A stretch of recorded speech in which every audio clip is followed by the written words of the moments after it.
All right. So welcome to our online kitchen talk tonight. I'm very happy to see so many of you and from so many parts of the world. I mean, we have people from Armenia, Hungary, Kazakhstan, Russia, Germany, and probably even more countries to come. It was really great to see that we have such a diverse group here talking about very important issues of our profession, but also of our time.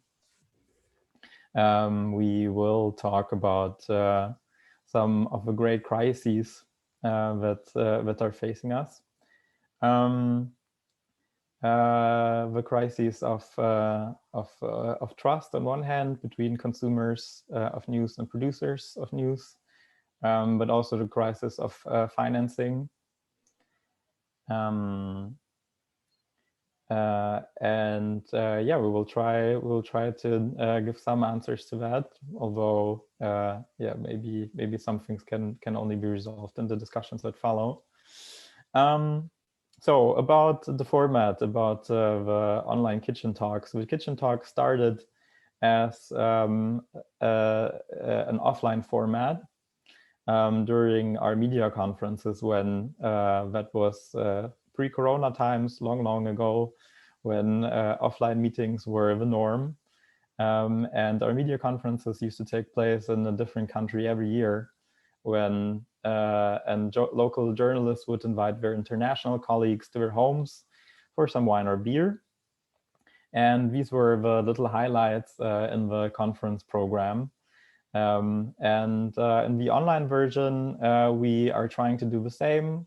We want to stay together, talk about politics, life, and the things that touch us during our life and work. And we also have a host that invites us to her kitchen tonight. That is Lusine. She lives and works in Armenia for the Media Initiative Centre, and does great news as a didactics specialist in media and information literacy. So we will have this online version of the kitchen talk. Of course, it is also due to COVID situation that we have to stay inside in front of our screen. And thanks to everybody who joined in despite Zoom fatigue. I know you're all tired of online discussions, but this is going to be an especially good one, I'm sure. And it's going to be worth your time. Yeah, after 1 hour of discussion, we stop streaming and we invite you to stay for the informal part of the discussion. You will have a chance to ask your questions to our speakers. Yeah, that's the most informal part. Everything is informal. This is not a think tank discussion. But yeah, after the streaming, you're especially welcome to stay with us for a glass of wine or beer and yeah, talk, discuss, drink, sing, laugh, everything. Be a human being. All right, Facebook audience, if there are people live streaming, you are invited to register next time to join us in Zoom and be here with us on screen. But you can still grab a beer and participate in the discussion. Just comment in the comment section below. We will grab the best questions and post them to our speakers and our host. Yeah, as I mentioned, our very special topic tonight is going to be about the sustainability of journalism, how we can address and fight the crisis of trust in between media consumers and producers. How can we restore it? And yeah, I think I've said enough. I'm going to give the floor to you, Lusine. Yeah, are you ready? Thank you, Lev. Yeah. Hello, everyone, from my Armenian kitchen, the kitchen of Media Initiative Center, where I work. It's 9 p.m. here, and great that after a very long day, we have this opportunity to talk, to discuss, to have a tea or whatever together and talk about trust, basically, something that probably all of us are concerned about, the trust in media, trust in profession of journalism, I don't know, and information that we are surrounded with. Let me introduce the guests who will be helping me to explore this topic, and then of course we will have time to talk with all of you, accept questions, ask questions to you. I'm joined by a few fantastic, interesting people. That is Alyona Koshkina from Kazakhstan. She's a media literacy program manager at MediaNet International Centre, and like me, she's also working with educators, promoting media literacy education in Kazakhstan, and helping them to understand, to make sense of information and news. And then we have Gleb Golod from Russia, from Perm. Hi, Gleb. He's a freelance journalist who is part of Sector 4 Media platform that brings together independent journalists, and they do very interesting projects. And then we go to Hungary to say good evening to Tamás Bodoky. He is the co-founder of Átlátszó platform. And they do investigative journalism, basically talking about very difficult topics and doing very brave work in Hungary. And I read that they also have some experience with crowdfunding, which is something very interesting, and hopefully he will share how they do it, is it successful or not. And as Lev said, I work at Media Initiative Center, and I lead the media education part of our organization's work. We are a journalistic organization, one of the prominent media organizations in Armenia that started in 1995 as an internews. And we, our main mission is to support independent journalism, promote quality, train journalists, help with whatever we can. And basically that's when we realized that working with journalists or even trying to convince media managers is not really enough to change anything. We thought that we also need to work with the audience to help people better understand how media works, what is journalism, what is good journalism, how to distinguish between quality media and sensational journalism, cheap journalism, how to make sense of information, how to work with sources. And we believed, and we still hope, that it helps to improve the general media and information ecosystem in Armenia. When we were starting, the ecosystem was not this diverse, the social media was not so popular, and not everyone was media.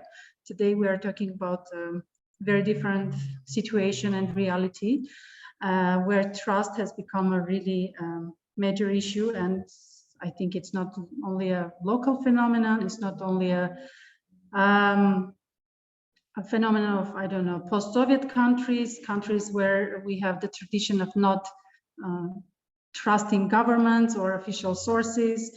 We see that people, even in democratic societies, often don't trust official statistics, scientific facts, or whatever, and conspiracies often get wider audience than proper journalism, which can get lost in the buzz of this and misinformation.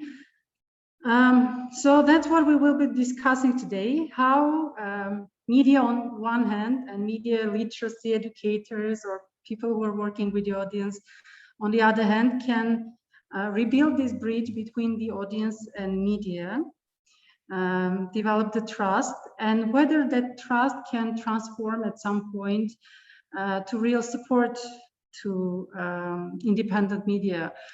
If people get to really understand the meaning of free media, independent journalism, will they be ready to support that? Or media literacy is leading us to a general distrust where people are suspicious about everything and they just don't believe anything and they don't want to hear about journalists at all. To open up the discussion, I'll ask everyone in the meeting to share their ideas in the chat on the first question, which is in your countries, what are the specific factors, any specific things that are affecting the trust or distrust in media? Why people in your countries don't or do trust in media, if there are any specific things? And I would like to ask the speakers briefly share their experiences in their respective countries. Maybe we'll start with Alyona in Kazakhstan. What is going on there? Do people believe in what they read in news outlets or what they see on screens? Hi, everyone. Once again, my name is Alyona. So I work for MediaNet International Centre for Journalism. To answer your question, actually, we saw that journalism, even now or before, is on very low level, I would say, because our organization started work. We were founded in 2006. When two journalists, the founders actually, saw that the level of journalism is very low. Why? Just because the education, especially faculties of journalism, they are given very low level information, because those who present this information, they are not professionals, they are not professional journalists, they are just those who know everything in the theoretical side. And the first project was actually independent media school. So now it is working for 17 years, almost 17 years, and we can see that it is working very well. But speaking about Kazakhstani media, and I think these issues are not only in Kazakhstan, this is everywhere, as Kazakhstan is a democratic country. Of course, it's not like that. The level of democracy is very, very low. We're just somewhere in 200s. Yeah, because we saw, Duke Reporters ranking, we're somewhere there in 200s. And I can say that actually most of media, I mean here newspapers and official media, they are funded by government. And as people don't trust the government, that means they don't trust media, official media, of course. And to give examples, now we know that there is a lot, like a big part of budget taken from our taxes is provided for such kind of expenses for good image of local officials. So they pay to bloggers, to journalists, to some people to provide some posts on social media to make this image. And of course, we see that most of the information given is fake. And people, those who understand that this is fake, of course, they don't trust media. But there are those who have very low access of the internet. This is about regions mostly. They watch TV, they watch local TV or Russian TV because we have a lot of Russian channels, and they believe to this, they trust to propaganda they are watching. And this is a big issue. We see that. Plus to this, another thing is that social networks are becoming media as well. So newsmakers are now just ordinary people. They make videos, they post them, they write their posts, their opinion. And of course, this is not verified information. Of course, this information can be fake or manipulation. And here we see that media literacy is very important. But again, speaking about Kazakhstan, we're just making first steps to provide media literacy into wide audience. So I think I started a little bit another topic. So I think that we are going to speak about media literacy maybe a little bit later. But to summarize, to sum up. Just to sum up. So some points why media is not really, why people don't trust media in Kazakhstan. Yeah, the first, it's not democratic country at all. People don't believe government funded media. Second thing, social media is becoming just media because people believe this information and they think that this information is independent, and this is what they really think like that. And the third thing is, I think I haven't said about that, but some of the media, they just repost information. So they found some information and they say, so this is the information we are going to post here. They don't even check it, they don't verify it. So it can be just press release provided by the government. They post it, and as there is no diversity of the news, so people have just one opinion, and if they don't believe this opinion, that means they don't believe media itself. So I think that these are the main points. So basically the media is associated with the state and the government, and also there is very low quality in journalism and reporting, and people generally don't have trust in these kind of sources in Kazakhstan. If we go to Russia, Gleb, probably you will have the similar situation in terms of big mainstream media is related to the government, but are there independent voices, and do people have any professional sources they trust, or why they don't trust? Okay. Hello there. So yes, there are a lot of independent medias in Russia, but in conditions of growing dictatorship and a really powerful propaganda machine, it gets more and more complicated to be independent because there are a lot of repressions. You know, if in the West people try to figure out how a Facebook algorithm work, how to avoid fake news, we're not about it. We're more about how not to go to prison. Every day, our colleagues from different investigation projects goes to jail, they're under interrogations, under prosecution. And if we talk about trust, it's hard, you know, it's difficult because lots of people still watch TV. And all television in Russia is government.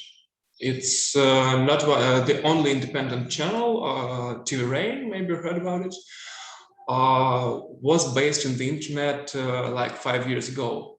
They turned it off TV. So also the society is highly polarized, and there are people who are loyal to the authorities, and people who are not. So the first ones watch TV, read rt.com, and say that all the independent media are Western, are sold to Soros, Biden, Trump, etc. So they don't trust because they think that West tries to destroy Russia. So it's their main argument, and Mr. Putin tries to make Russia great again. So people, in general, there is a portion of population that trusts these propaganda mainstream media and distrust the independent voices that are associated with the West, right? Yes, there are, but I think, not a lot of people have media literacy. We talk about that today. So media literacy is complicated in Russia. It's hard because there are a lot of copy of a government media. So we have a man called Yevgeny Prigozhin, also as known as Putin's cook. So he made a lot of medias, like they're real copies. So when they need to provide some information about how good is our government, they just print it in all his medias, and there are hundreds of. All Yandex News, maybe the main source of information aggregator, is really about these news, and no voice in there, no independent voice. So it's it's really small initiative groups who try to make independent media. So I can tell about us, maybe Sector 4 Media. We are a media artel of independent journalists all over Russia, journalist freelancers who collaborate for different projects. And we try to get trust from our readers. Their quantity is small now, but it's only a matter of time, So we decided to make a project to try to see how it will work. If we give our readers, our audience, possibility to offer us a theme of a project, and there were a lot of offers. So we voted and took 2 of them and decided in real time to show them how we will do a project. So we think that with this they will see and they will trust us more because they will know how it works, the journalist kitchen.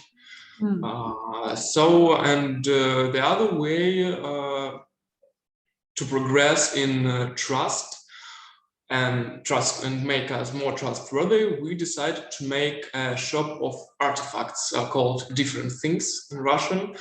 Maybe journalists goes to some travel, work travel, brings a report or an article from there, and from this trip he takes something. And after that, designer turned this thing into something beautiful, and it's a thing with a story. So we can sell it to one of our readers, and he will feel in touch with this. So we think that can maybe do it better. If we talk about financial question, then I can tell that in Russia almost there is no media business as we understand business. Because maybe you've heard about Medusa, one of the most famous medias in Russia. Government called it foreign agent, and Medusa lost almost all of its partners who gave their advertisement, and it reflected on money they get. So they decided to go to crowdfunding, and it's maybe the only way to get money to live for media, crowdfunding or getting money from some foreign investors, because in Russia people feel in danger and because of. We will get to the questions in chat, Gleb, but I want to go to Hungary and see the situation there. Before we explore the possibilities of crowdfunding or support from the public. Thanks for your story. And Thomas, Gleb already started talking about what they are trying to regain the trust and how can this turn into money. Can you start from the well, maybe the overview of the situation in Hungary, and then your experience and how your platform is trying to be vocal in that situation and get some support from the readers? You know, we are at the beginning. Please, sorry, Gleb. Let's give Tomasz a chance to speak, and then we will come to Russia again. Thanks. Okay. Hello, everyone. Thanks for inviting me. So unfortunately, the situation in Hungary, although we are technically an EU member state, is more and more like in Russia. So we have an almighty government since 10 years, which is very aggressively controlling and dominating the media. And as it was said before, there are oligarchs who buy up media and make this media into some kind of propaganda outlets to serve the government. And at the same time, there is a very harsh rhetoric against independent media and independent journalists, that the government says that they are enemies of the state, traitors, non-patriotic, non-Hungarians, and so on. So there is a huge effort to discredit any criticism. And in this situation, of course, it is very difficult to run a small non-profit for investigative journalism. So we are a non-profit. We are since 2011, so it's already 10 years.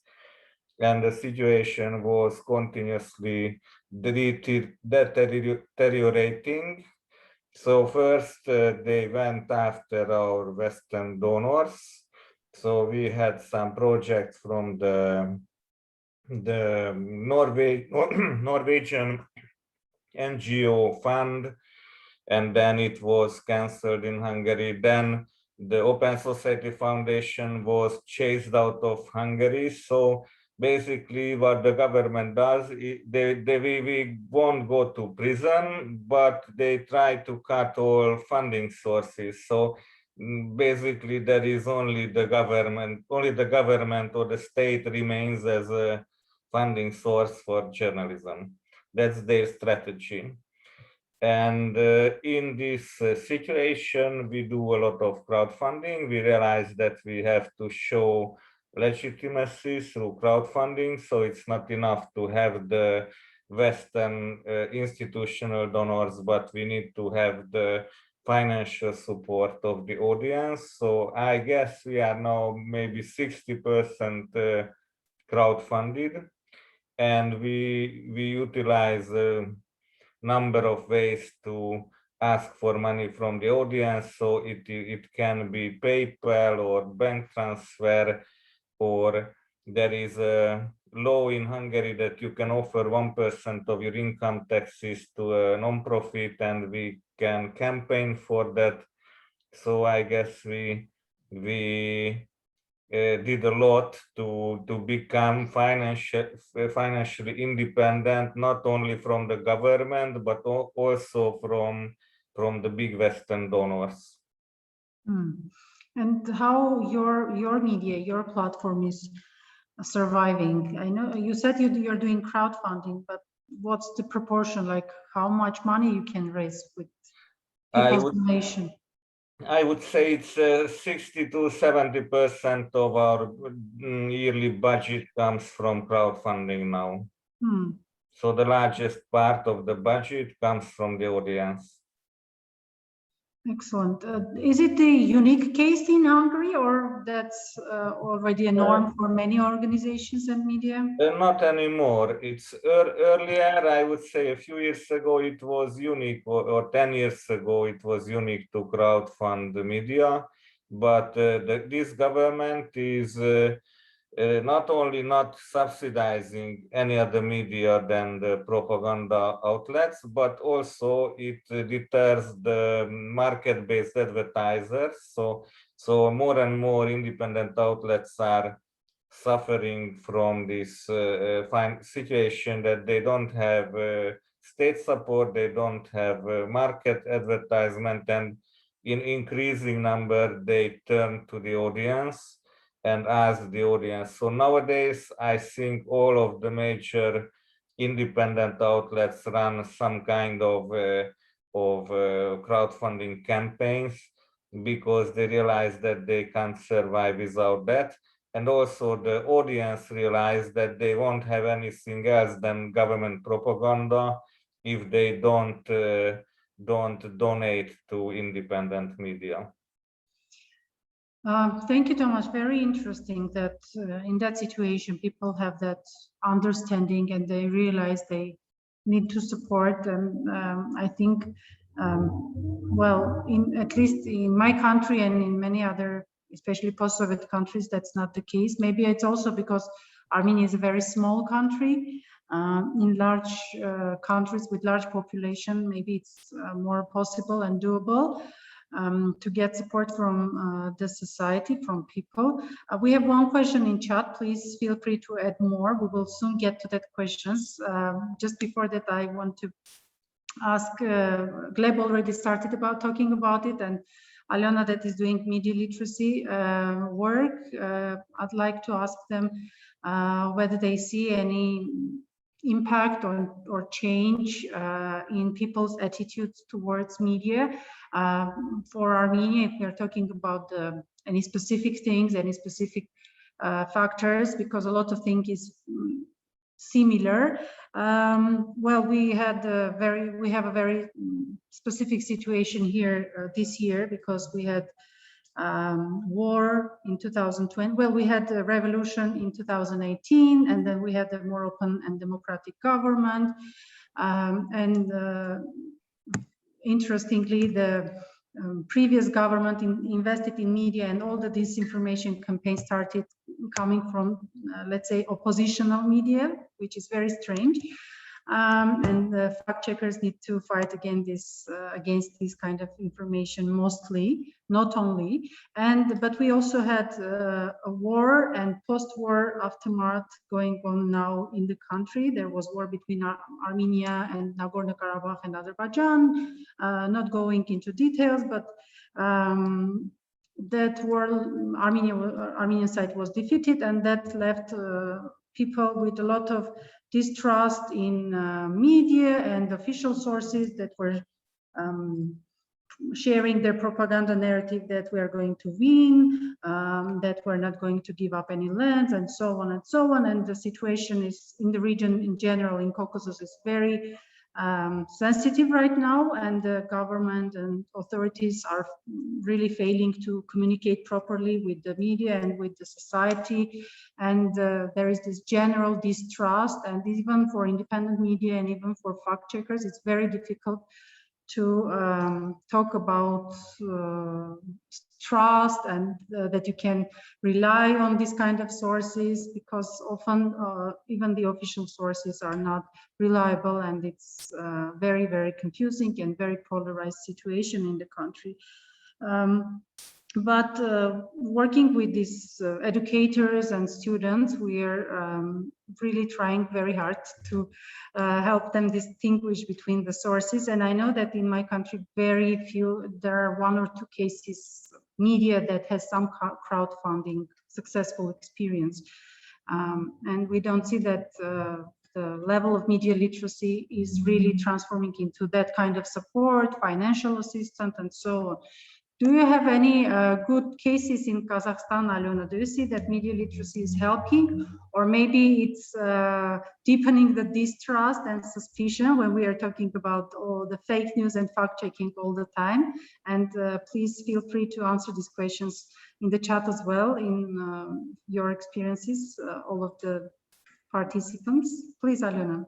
Yeah, thank you. So actually speaking about fact-checking and information verification, now it's becoming popular, and I would say it's becoming very usual for some of the audience. I'm not speaking about all people around the country, but as I said, we are making just first steps. One of our projects is FactCheck KZ. Actually, this is the first platform, fact-checking platform in Central Asia and in Kazakhstan. So we were building this trust for some years. I would say that first we were not popular because this kind of format was unusual for the audience. Some of the people, they couldn't even understand why we are doing that because some of them were thinking like if it's in media, if it's printed or if it was said, so we can trust it, yeah. Some were saying that they cannot trust us because we are not funded by the government. And we are funded by the international organizations as we are non-profit. So we were just building this trust step by step. So in all of our articles, we have like different points of view. We are reviewing them. Plus to this, we are giving the tools and the algorithms, how we were checking and verifying this information. We're providing all the screenshots and links. So everyone can check this information, him or herself. So all kinds of proofs. So that's why I think that we built actually that trust, and we became very popular, we can say, last year because of the COVID situation. There was so much information and people couldn't trust everything. Actually, this information, which was well spread about the helicopters with the infection, or like a lot of fakes. I'm not going to speak about that a lot because I'm sure people here know about it. So fact-checking became very popular. And we had more than 1 million people on our Telegram channel. Then like many people, I'm not sure about the numbers, as I'm about media literacy, I'm not going to tell you fake numbers. So on Facebook, a lot of people were reading us, and of course on our website, FactCheck.kz. So we had a lot of like loads of work that time. And of course, our budget was like strictly limited. That's why we started crowdfunding as well.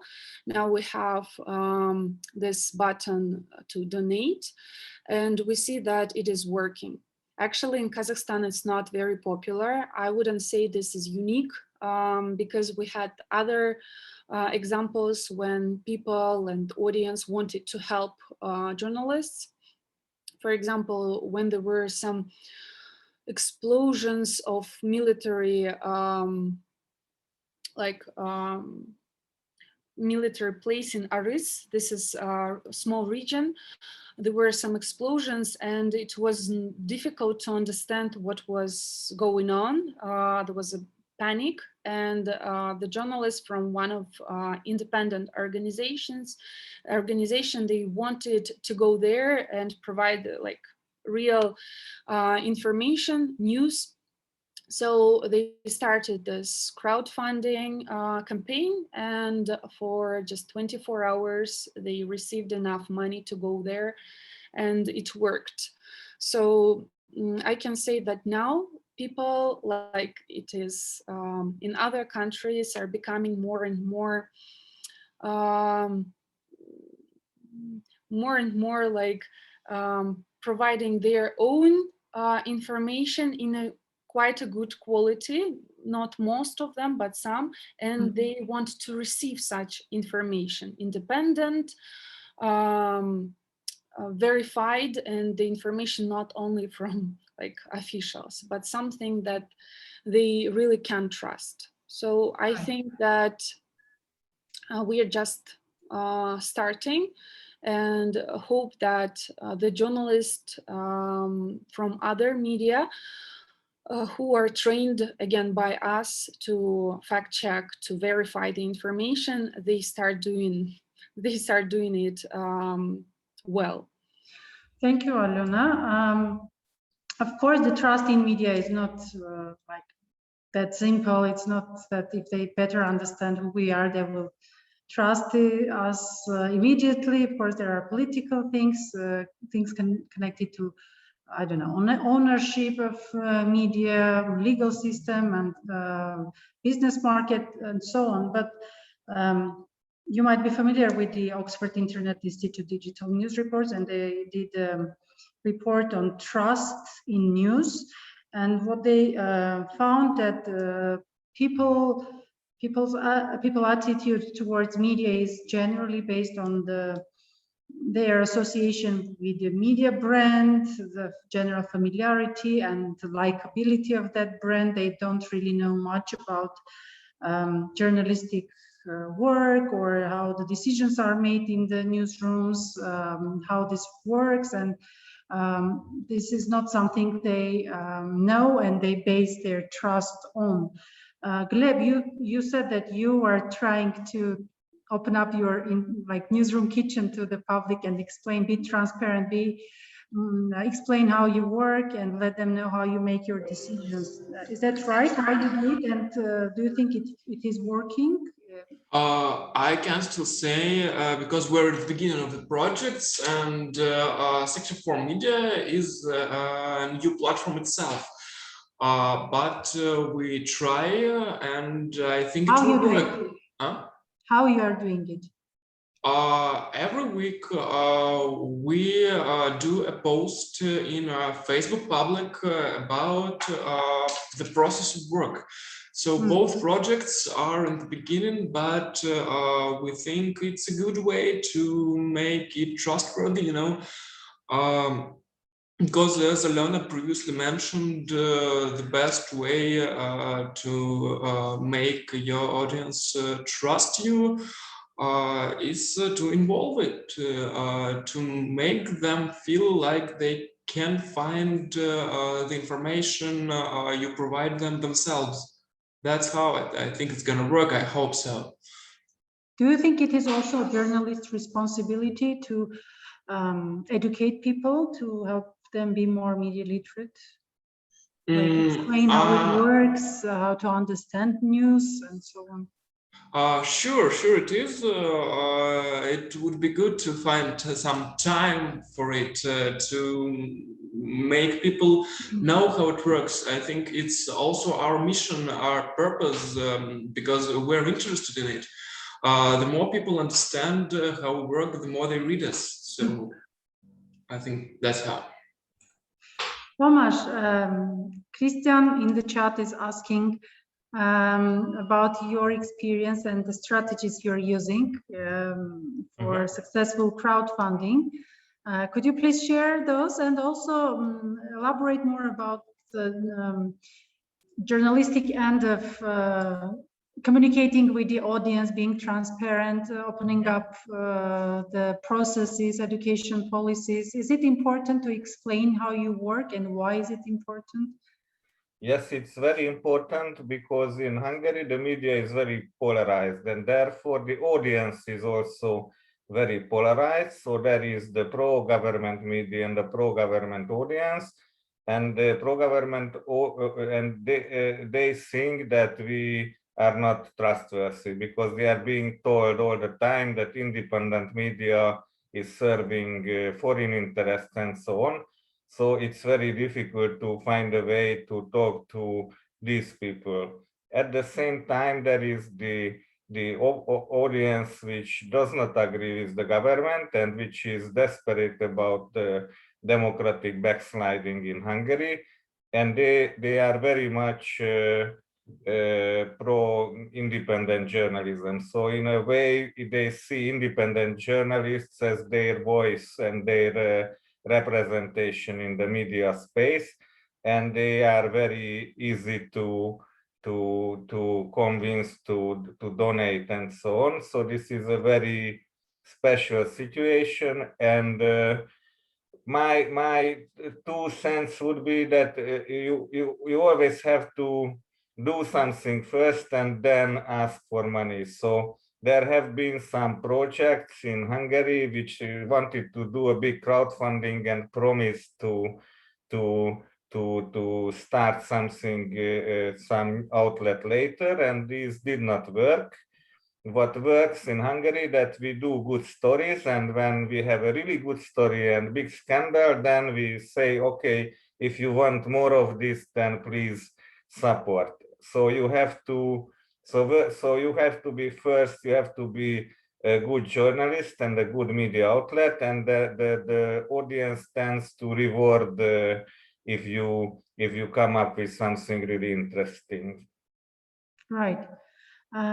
Sophia has a comment and a question. Sophia, would you like to turn your microphone on and talk a little bit about this? You're referring to Tamás and Gleb, who made the important point about societies being polarized and each side trusts different media. Could you share your experience in your country and I'm from Germany, so I'm not that sure that it really is enlightening the situation in other countries, right? But my question was related to Gleb and Tamás, because you made this point of polarized societies. That means that each side trusts their own media, right? Now, do you see any chance to bridge that gap? I mean, because in the end, what you want is informed societies who can take decisions for their countries based on facts. Yeah. Sorry, I'm switching off my microphone if I smoke. I don't know, but as I'm smoking in front of the camera, if a session is recorded, it might not be politically correct. Then it's live on Facebook. Right, Gleb, Tamás, you want to respond? Any ideas how to bridge the gap?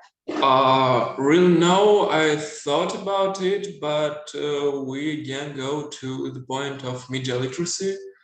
And I don't understand how to educate society to stop being brainwashed by propaganda, because sometimes I think this process is already in sand and we can't open their eyes. I think I don't have no idea, and I'm a bit skeptic about this. It's a pity, you know, for me, for colleagues, but it's hard. People get used to trust TV through years, and they still don't get to the internet. Right. And when they get to the internet, they don't really know what to read, who to trust. It's the problem. I think it's a great problem, and we should think about the solutions. But I don't have any in my mind. Tamás? Yeah, so it's very difficult in Hungary too because of this polarization, and our idea was to bring more local news and more regional news from the countryside. So not only focus on national issues, but to go to the countryside. Basically, independent media outside the capital, outside Budapest, is non-existent. So outside the capital, you only get pro-government or government-financed media. So now we built a network of regional correspondents and journalists outside the capital, and we go after local issues. And these issues are totally underreported or not reported at all. So this is a very successful feature.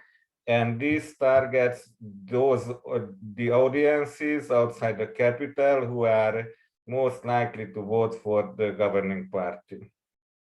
Yeah, polarization, I think it's a big issue also in Armenia and for many societies, but it's not only the case of people watching TV versus people being online, because there is this social media algorithm, the algorithm that keep us in our bubbles, and there is this idea that people follow the media they like, they share the content that they sympathize with, and it's really difficult to get to the those people who are not your primary audience. Or shouldn't we, maybe we shouldn't be concerned about that. I would like to hear more about from all the people here, from all the different parts of the world. Is it real to get the trust of the public, or like independent media should develop a community of literate people, people interested in quality media who are ready also to subscribe, support, or something, and then and that's enough maybe for small independent voices. And I see Christian has a hand. Is it a raised hand, Christian, or not? No. But if anyone has a thought on trust in general in media and issues with algorithms and media literacy and people trying to understand how the media work, please help us with that. Yeah, Sophie? If I may contribute something from Germany, there was a study published just a couple of days ago. Unfortunately, it's only available in German, so I can't share it. What I found interesting in Germany is that you would expect that the country that has now a relatively long tradition of democratic media, who has quality media, we really still do have them. We have what I think a relatively good public service broadcasting system in Germany. And yet it was interesting, if not shocking, to read that the majority of Germans cannot really differentiate what about fake news, what is serious news with a well-researched background. They can't really make a difference between commentary and reporting, or so it's written, but they just don't understand. But also interesting from our point of view was that the social media play now such a big role in the, let's call it the information diet of people, what they really understand, what they are looking for, and their different behaviors. And one important point also was that the reception and the abilities differ along the lines of a political spectrum. So meaning the more right-wing people were, the less capacity, the less media literate they were. And this is interesting because this is the group in Germany who constantly blames the media and calls them lying press. You might have read about that. So the more left they are, the more they understand how the media work. And the second decisive factor is educational level. The higher the education of people is, the better they are performing, so to say, in media literacy and they understand. But there's also a point I always noticed. There was some investment in Germany from the beginning in media literacy, when especially what we call the new media came up. But interesting enough, they were targeting primarily children and youth. But you know, there's a whole 2 generations that also have smartphones, and they are also following Facebook groups and things. So nobody cared about the people, let's say 30 plus. in Germany.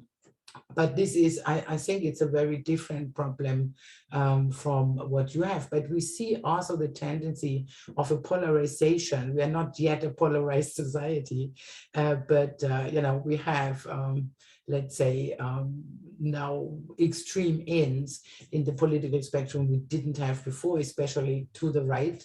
And we see we have a similar problem. They just don't believe journalism, good journalism, quality journalism.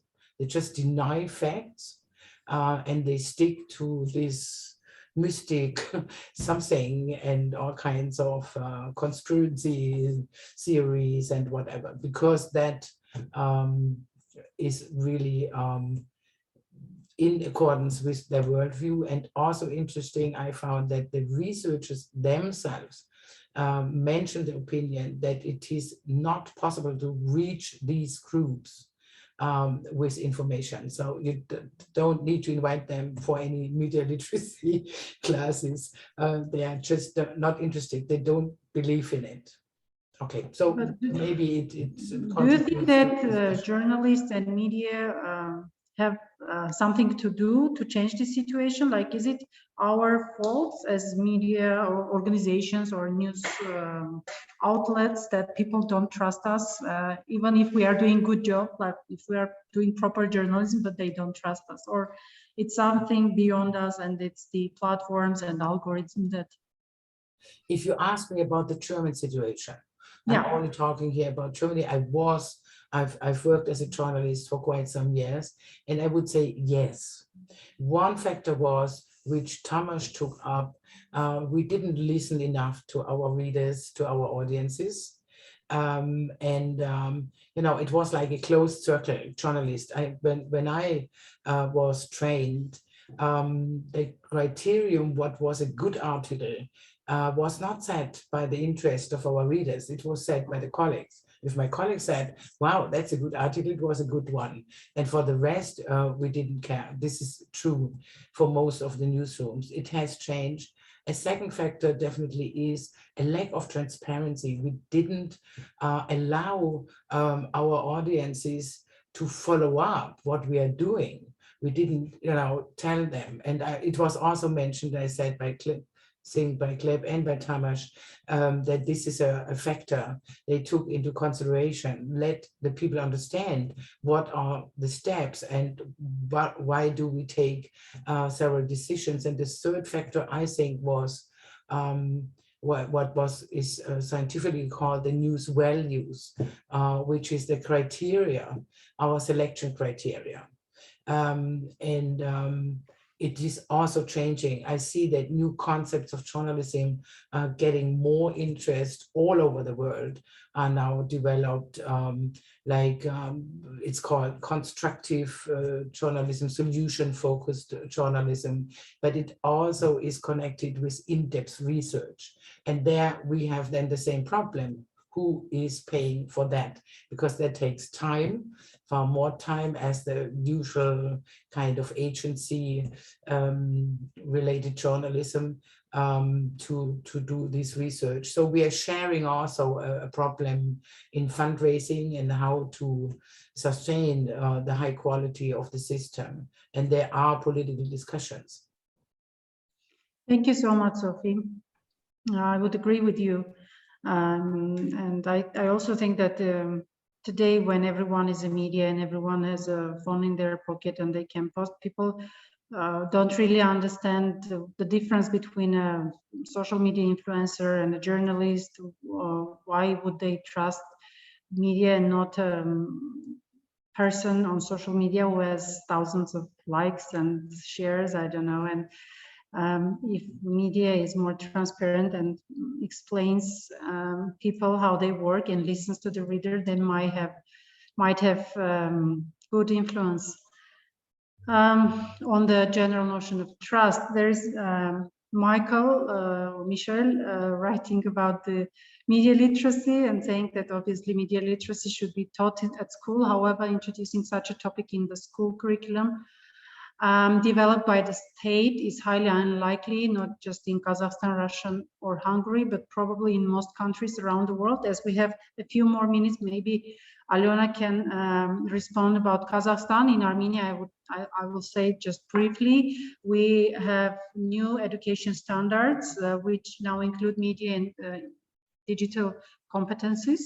And that means that all the subject curriculum should include some media literacy elements and components. And the current government is open to cooperation and new ideas. It's just not really clear how it is going to be implemented quickly, like next year or the year after, because they want to start right away.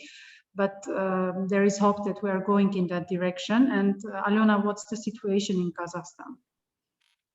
My congratulations to you, because I think this is a big success. In Kazakhstan, the situation is a bit different, but we have also our personal success, because just in April, we received the approval from the Ministry of Education of Kazakhstan of our first textbook for schools, 9, 10, 11 year students, and the teacher's book on media literacy.